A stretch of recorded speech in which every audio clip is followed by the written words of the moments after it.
দৃষ্টিনন্দন আলোকসজ্জার জন্য মাদারীপুরের কালকিনির শেখ লুৎফুর রহমান সেতু উপজেলায় বেশ জনপ্রিয়। তবে দীর্ঘদিন ধরে সেতুটির সড়ক বাতি অচল থাকায় বর্তমানে চলাচলে চরম ভোগান্তিতে পড়েছেন পথচারী, চালক ও দর্শনার্থী সহ স্থানীয়রা।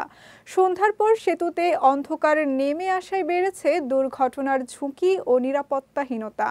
কালকিনি থেকে সাহাদাত হোসেন ওয়াসিমের পাঠানো তথ্যচিত্রে বিস্তারিত আফিয়া রহমান স্নিগ্ধার ডেস্ক রিপোর্টে।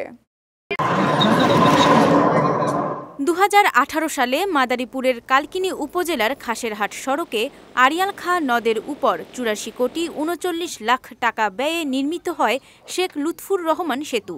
76টি সোলার বাতির দৃষ্টিনন্দন আলোকসজ্জার জন্য সেতুটি দর্শনার্থীদের কাছে বেশ জনপ্রিয়তা পায়।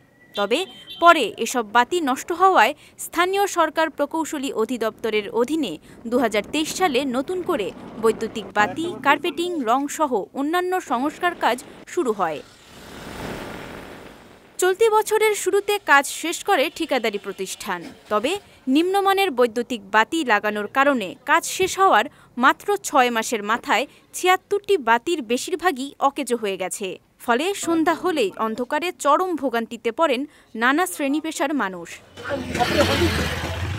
দর্শনার্থী ও স্থানীয়দের অভিযোগ, সংস্কার কাজে চরম অনিয়ম ও দুর্নীতির কারণে উন্নয়ন কাজের সুফল পাচ্ছে না জনগণ।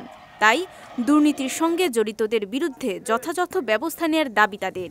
একটা অন্যরকম একটা ভালো লাগে এখানে আসলে, কিন্তু সন্ধ্যার পরে আসলে হচ্ছে জায়গাটা অনেক ভয়ানক হয়ে ওঠে। এখানে সন্ধ্যার পরে এই লাইটগুলো নেই এখন, তো এই কারণে আমরা একটু আতঙ্কে থাকি, চুরি ছিনতাইয়ের ভয় থাকে। আমাকে একটু ভয় করে, যদি লাইটটা থাকতো তাহলে আমাকে একটু ভালো হতো, সুবিধা হতো। সন্ধ্যার পরে লোক থাকে না শুধু বাতির কারণে, বাতিটা যদি থাকতো আমাদের বেচাকেনাটা একটু সুন্দর হতো, একটু ভালো হতো। 6-7 মাস আগে লাগানো লাইটগুলো এখন জ্বলতেছে না, যার কারণে এলাকায় সবসময় এই জায়গাটা একটা আতঙ্কের পরিবেশ বিরাজ করে।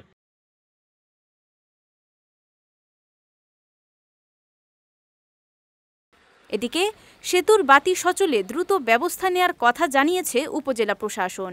এই ব্রিজে যেই রাতের বেলার জ্বলার জন্য যে বাতিগুলো লাগানো হয়েছে সেগুলো ঠিকমতো কাজ করছে না। তো সেই প্রেক্ষিতে আমরা আমাদের যেই উপজেলা ইঞ্জিনিয়ার আছেন তাকে বলা হয়েছে তিনি যেন এই বিষয়টি দেখেন এবং ব্রিজের বাতিগুলো যেন পুনরায় সচল হয় সে বিষয়ে দ্রুত ব্যবস্থা গ্রহণ করেন।